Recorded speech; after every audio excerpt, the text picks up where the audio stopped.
সবাই বুঝতে পারে না। শাস্ত্র বলল কি যে লক্ষাদি মানবের মধ্যে একজন থেকে জ্ঞানী, আর লক্ষাদি জ্ঞানীর মধ্যে একজন থেকে মুক্ত, লক্ষাদি মুক্তের মধ্যে একজন থেকে কৃষ্ণ ভক্ত, লক্ষাদি কৃষ্ণ ভক্তের মধ্যে একজন থেকে সুদুর্লভ কৃষ্ণ ভক্ত। সেই আমার গৌর তত্ত্ব জানতে পারে। নয় নয়, চারিবেদ রসশাস্ত্র যে করে অধ্যয়ন, সে যদি গৌরাঙ্গ না জানে, চারটে বেদ সম্পর্কে সব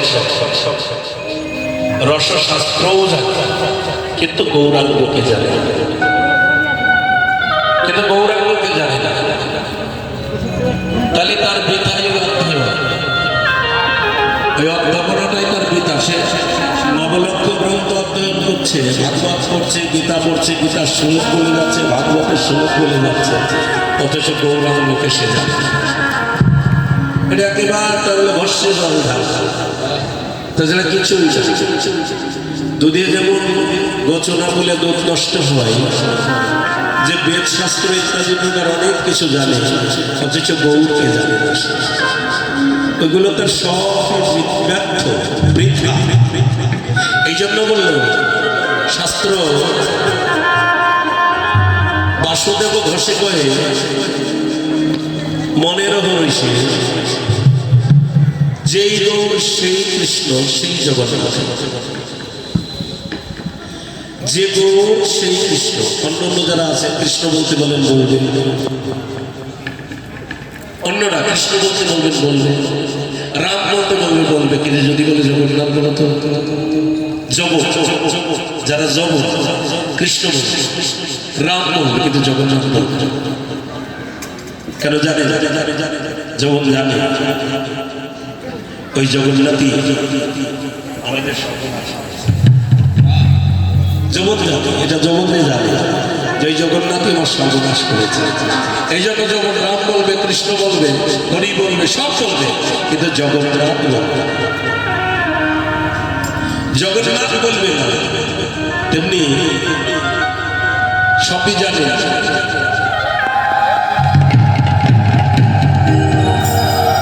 সবই জানেন, কিন্তু গৌরাঙ্গকে জানে। তাহলে তার কিছু হতো, তার কিছু হলো। আর গৌরাঙ্গকে জানে, তার রূপের পরিবর্তন হয়, ভাবের পরিবর্তন হয়, তার সব কিছুরই পরিবর্তন এসে যায়। গৌরাঙ্গকে না জানলে কিছুরই পরিবর্তন হয় না। তাই যারা যারা গৌরাঙ্গকে জেনেছেন তাদের সবাই সবই পরিবর্তন হয়ে গেছে। তারা গৌর ব্যতীত অন্য কিছু বুঝে না, জানে না। দেখো, তারা যদি কাঁদার সময়ও কাঁদেও, যদি হরি নামে এসে কাঁদবেন, তাও তো আমার গৌরাঙ্গকে জানতে হবে। গৌরাঙ্গকে না জানলে তো হরি নামে কান্না আসবে না।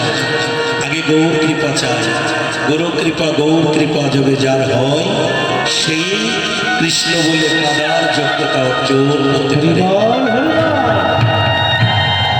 তাহলে গৌরাঙ্গের অন্তরের ভাব বুঝেছে কে? পদবত্তা বলছেন গৌরাঙ্গের অন্তরের ভাব বুঝেছে আমার নিত্যানন্দ। তাহলে নিত্যানন্দকে নিত্য বস্তু আনন্দ, নিত্যানন্দ, নিত্যানন্দ, নিত্য বস্তু আনন্দ, নিত্যানন্দ, নিত্য বস্তু যা ঠিক, তিনি আনন্দের জগতে পৌঁছাতে পারেন। আর নিত্য বস্তুই যার ঠিক নেই, সে কি করে আনন্দের জগতে পৌঁছাবে? বাবা বলুন তো দেখি, নিত্য বস্তুই যার ঠিক নেই। তাহলে নিত্য বস্তু কি? এই যে আমরা সবাই গুরু দীক্ষা নিয়েছি, তাই না? আমার কাছে মনে হচ্ছে এখানে যে কয়জন আছে প্রত্যেকেই নিয়েছে। তা গুরু যে মন্ত্রটি দিয়েছে, ওই মন্ত্রটি রোজ রোজ কয়জন জপ করে? একটু হাত উঁচু করে দেখেন। তার মানে সবাই জপ করেন তো? জপ না করলে হাত উঁচু করার দরকার নেই। রোজ জপ না করলে হাত উঁচু করার দরকার নেই। মিথ্যে মিথ্যে হাত উঁচু করে লাভটা কি? যে না না মানুষ দেখুক যে আমিও জপ করি, আসলে সেটি নয়। কিন্তু রোজ গুরুদেব যেটা মন্ত্র দিয়েছেন, এই মন্ত্রটা রোজ জপ করতে হয়। রোজ এটাকে বলা হয় বীজ মন্ত্র, রোজ জপ করতে। এই বীজটাকে জপ করলে আসল যে বস্তু, এই বস্তুকে ধরে রাখা সম্ভব জীবের পক্ষে হতেই পারে। আর বীজটা যদি জপ না করি, বীজের যদি যত্ন না করি, তাহলে কি হবে? ধরে রাখতে পারবো না? গাছ ভালো হবে? বীজটা অঙ্কুরিত হবে? অঙ্কুরিত হবে না। তাহলে রোজ রোজ জপ করতে হবে, রোজ রোজ জল দিতে হবে, রোজ পরিচর্যা করতে হবে। পরিচর্যা করতে পারলেই তো গৌরাঙ্গকে জানা যাবে, নচেত তো গৌরাঙ্গকে জানা যাবে না। সেই জন্য গৌরাঙ্গ জানে নিত্যানন্দ, গৌরের অন্তরের ভাব। এই জন্য বলল নিত্যানন্দ নিত্যানন্দ। তাহলে তারপরে কি বললেন? বলে জীবের হৃদয় কন্দরে দেয় আনন্দ। এই নিত্যানন্দ আনন্দের সত্তা, এই আনন্দের সত্তা নিত্যানন্দ। যার হৃদয় কন্দরে বসতি করে, তার হৃদয়ে সর্বক্ষণ আনন্দ দান করে। আচ্ছা বলো তো, যার হৃদয় কন্দরে আনন্দ থাকে, যিনি আনন্দের রাজ্যে পৌঁছান, আনন্দ ঘন বিগ্রহ যিনি দর্শন করেন, আনন্দের জগতে যিনি থাকেন, তার কি আর অন্য কোনো কিছু হবে? সে তো সবসময় আনন্দের জগতে থাকবে। হরি বলি, তার অন্য কিছু স্টোক রোগও তার হয়। কারণ আনন্দ প্রেমানন্দ যিনি তার কাছে আসে থাকে, তার অন্য কোনো কিছুই থাকে না। হরি বলি। তাহলে নিত্যানন্দ নিত্যানন্দ সদাই দেয় আনন্দ। এইবার নিত্যানন্দকে বলে আনন্দ ধরে না,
সেই দেখে আনন্দটা বেশি হয় নাকি ভাই? না না, আমার গাড়ি করবো, বাড়ি করবো, দালান করবো, কোটা করবো, কত কিছু করবো, তাহলে কি প্রেমানন্দ পাবে? এত চিন্তা নিয়ে ঘুমসে কি করে? আমি তো বুঝি না। এত চিন্তা নিয়ে ঘুমসে এতগুলো করতে পারলে কি আনন্দ পাওয়া যাবে? যেতে যেতে সময় চলে যাবে, মরণের দিন চলে আসবে। এই জন্য বলল কৃষ্ণ সংসার করো ছাড়িও না ছাড়। তুই যদি গোবিন্দ সংসার করো, ওই গোবিন্দের কৃপায় তোমার ঘরে সব এসে যাবে। গোবিন্দ গৌর হরি তো কাউকে মানে কিছু কম রাখে না, সব কিছু দিয়ে দেন। তার মধ্যে আমাদের গৌর ভগবানকে স্মরণ করতে হবে, তাহলে আনন্দ তারা পায়। এবার কি বলে রামায়াসো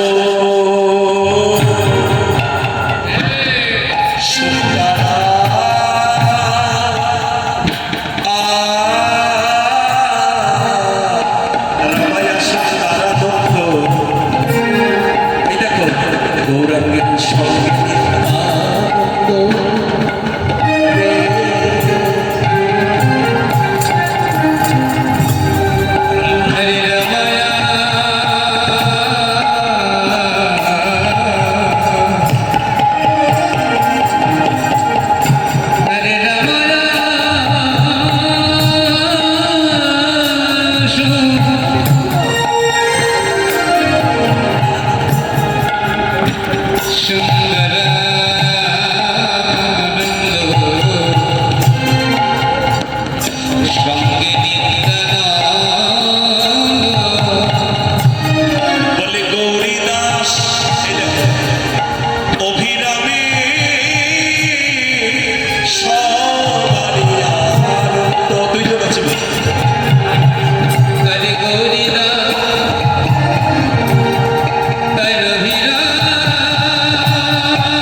গৌরীদাস পণ্ডিতকে, গৌরীদাস পণ্ডিত হল সুবল সখা, আর অভিরাম ঠাকুরকে, অভিরাম ঠাকুর হল শ্রীদাম সখা। শ্রীমান মহাপ্রভু অগণিত ভক্তমণ্ডলী সুধনী গঙ্গার কুলে দাঁড়িয়েছে, দাঁড়িয়ে চিৎকার করছে গৌরীদাস বলে সুবল অসুবল, এই যে শ্রীদাম। সব ভক্তরা যার যার মুখের দিকে তাকিয়ে শিখি এখানে সুবল এলো কোথার থেকে, শ্রীরাম এলো কোথার থেকে? আসলে কি জানো, মহাপ্রভু নবদ্বীপ কৃষ্ণ যখন গৌরাঙ্গ হবে, গৌরাঙ্গ হয়ে শ্রীরাম নবদ্বীপে আসবে, বৃন্দাবনে প্রথমে একটা বৈঠক হয় সমস্ত সবাইকে নিয়ে। তো ওই বৈঠকে শ্রীরাম সখা ঘুমিয়েছে, ঘুমিয়ে পড়েছিলেন শ্রীরাম। তাই ভগবানের সবার কথাই মনে ছিল, শ্রীরামের কথাটা ভগবানের মনে ছিল না। সবাইকে ভগবান কৃষ্ণ বলে দিলেন, ওই তো কলির প্রথম সঙ্গে আগত, তোমরা সব গৌরাঙ্গ, আমি গৌরাঙ্গ হব, তোমরা আমার গৌর প্রিয় পার্ষদ হয়ে সবাই নবদ্বীপে যাবে, চলে যাও। সবাই গৌর প্রিয় পার্ষদ হয়ে গৌর চলে এলেন নবদ্বীপে। মানে কৃষ্ণ গৌরাঙ্গ হয়ে নবদ্বীপে এলো, কৃষ্ণের যারা সখাগণ ছিল, সখীগণ ছিল, সবাই ভক্ত হয়ে নবদ্বীপে এলো। শ্রীরাম সখা ঘুমিয়ে পড়েছিলেন বলে শ্রীরামের কথাটি আর ভগবানের মনে নেই। এইবার শ্রীরাম সকাল ঘুম থেকে জেগে উঠে দেখে ফাঁকা বৃন্দাবন, বৃন্দাবনে আর কেউ নেই। সারা বৃন্দাবনে ভাই কানাই, দাদা বলাই বলে সবাইকে শ্রীরাম সুদাম, সবাইকে শ্রীরাম সকা সুদামকে সুবলকে সবাইকে তিনি স্মরণ করছেন, ডাকছেন, কোথায় কানাইয়া ভাইয়া, কোথায় বলাই দাদা, কেউ নেই। এদিকে শ্রীধাম নবদ্বীপ একচক্রা গ্রামে নিত্যানন্দ প্রভু জন্মগ্রহণ করলেন। নিত্যানন্দ প্রভু বাবার নাম হারাই পণ্ডিত, মায়ের নাম পদ্মাবতী। একচক্রা গ্রামে জন্ম নিয়ে ছোটবেলা থেকে খেলা করেছিলেন, সত্যযুগের খেলা বাচ্চাদের নিয়ে। সত্যযুগের খেলা যখন শেষ হলো তখন খেললো তারপর ত্রেতা যুগের খেলা। ত্রেতা যুগের খেলা যখন শেষ হলো তখন খেললো দাপর যুগের খেলা। দাপর যুগের খেলা যখন শেষ হলো এবার তিনি সর্বপ্রথম এই কলির যুগে বৃন্দাবনে গিয়েছিলেন। অন্য কেউ নয়, স্বয়ং শ্রী নিত্যানন্দ প্রভু কৃষ্ণ দর্শনের নিমিত্ত তিনি বৃন্দাবনে যান। বৃন্দাবনে যখন গিয়েছিলেন, বৃন্দাবনে যাবার পথে বৃন্দাবনে পৌঁছানোর পরে শ্রীপাদ মাধবেন্দ্র পুরীত মহোদয়ের সঙ্গে দেখা হয়। নিত্যানন্দ প্রভুর সর্বপ্রথম মাধবেন্দ্র পুরী মহোদয়ের সঙ্গে যখন দেখা হলো তখন মাধবেন্দ্র পুরী মহোদয় তাকে জানাই দিল, নিত্যানন্দকে জানিয়ে দিল, তুমি যার খোঁজে বৃন্দাবনে এসেছো সে তোমার বৃন্দাবনে নেই, সে গৌরাঙ্গ হয়ে শ্রীধাম নবদ্বীপে তিনি অবতীর্ণ হয়েছেন। শশী গর্ভ সিন্ধুবাদে চক্রে ঘরে হলো না, ভালো করে দেন, ভালো করে বেঁধে দেন, পাপ দূরে গেল, তম হলো না, তিনি গৌরাঙ্গ রূপে গেছেন। তাকে যদি খুঁজে পেতে হয় তুমি নবদ্বীপে চলে যাও। তাই খুঁজতে খুঁজতে হঠাৎ তিনি যখন নবদ্বীপে আসার প্রস্তুত গ্রহণ করলেন, এদিকে চিৎকার শুনতে পেল, বলাই দাদা, কানাইয়া ভাইয়া। সে কি গো, এখানে বলাই দাদা কানাইয়া ভাইয়া বলে কে চিৎকার করে, কে এরকম করে ডাকে? আমার মনে হচ্ছে শ্রীরাম সকাল, কারণ শ্রীরাম সকাল কণ্ঠে শোনা যাচ্ছে। তাই নিত্যানন্দ উত্তর দিলেন, শ্রীরাম ও শ্রীরাম, শ্রীরাম। দুইজন যে একেবারে একত্রিত এক জায়গা হয়ে গেছে। শ্রীরাম সকাল নিত্যানন্দকে দেখে নিত্যানন্দের চরণে পড়ে বলল, দাদা তুমি কে, তুমি কে, তুমি কে? নিত্যানন্দ বললে, তুমি কে? বলে, আমি শ্রীরাম সকাল। বলে, আমি তোর সেই ভাই বলাই দাদা। তুমি তো এমন ছিলে না দাদা, এমন হয়ে গেলে কেন? এমনটি হলে কেন? তুমি তো এমন ছিলে না, এমন কেন হলে দাদা? অমনি নিত্যানন্দ বললেন, আমি এমন হয়ে গেছি কেন জানো? কলির পাপা হতো যে পাপ করে, তাপ করে, কত কিছু করে, তাদের পাপ স্খলনের জন্য, তাদের পাপ দূর করার জন্য আমি বলাই দাদা, আমি নিতাই হয়েছি। ওরা যতই পাপ করুক, অন্যায় করুক, আমি ওদেরকে প্রেম দিয়ে উদ্ধার করবো বলে, হরি নাম দিয়ে ওদেরকে উদ্ধার করবো বলে আমি ছুটে এসেছি হরি নামের ডালা নিয়ে। তাই তো আমি এসেছি, আমি এমন হয়ে গেছি। ও শ্রীরাম, শ্রীরামে, ও শ্রীরামে, তোমার কথা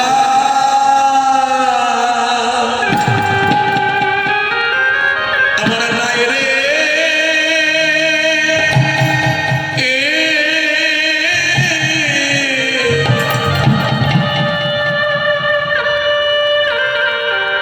নাই রে মনে।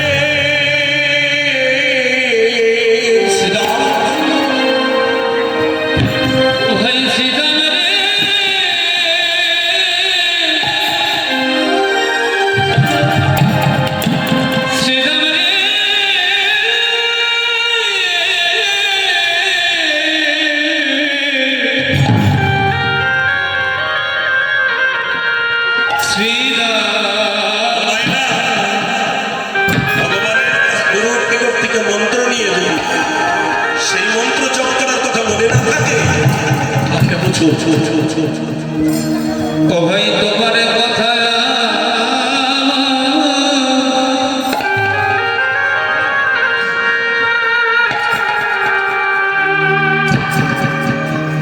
ও ভাই নাই রে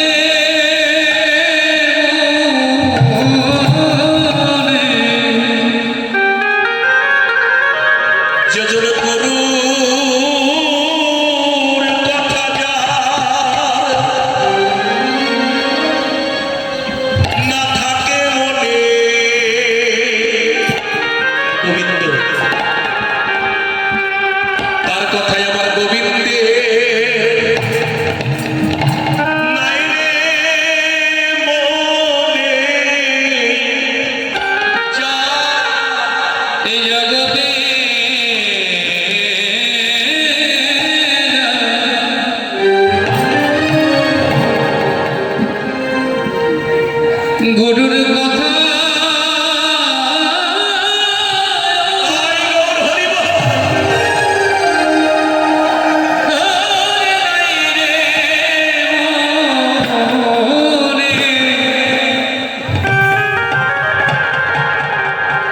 ভগবানের তবে কথা